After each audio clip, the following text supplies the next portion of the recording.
चला आज गव्हाच्या पिठापासून आपण तवा पिझ्झा बनवणार आहोत। याच्यासाठी मी व्यवस्थित गोळा घेतला। आता हे बघा असं लाटून घेतलं। त्याच्यामध्ये आपण चीजचे 2 स्लाइस ठेवू आपण। तुमच्या आवडीप्रमाणे तुम्ही 1 किंवा 3 2 ठेवू शकता।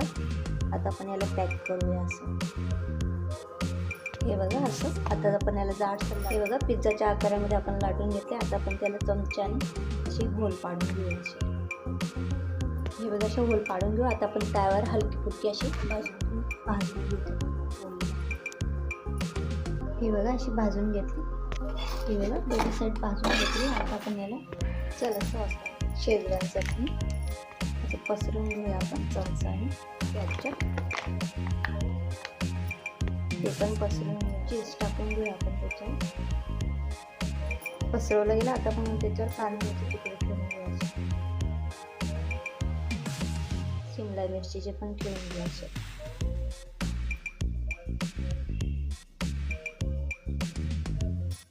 बघा सगळे ठेवून झाले। आता आपण हिरवी मिरची बी ठेवून घेऊ।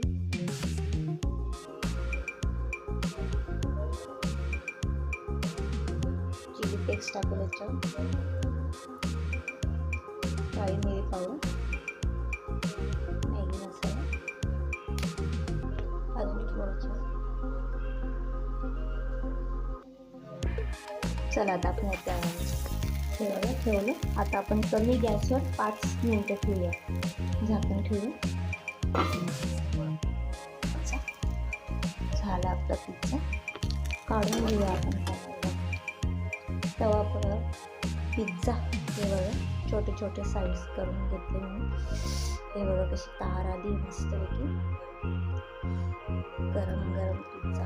असं वाटलं तुम्हाला तवा पिझ्झा आवडला असेल तर लाईक करा, शेअर करा, सबस्क्राईब करा। धन्यवाद।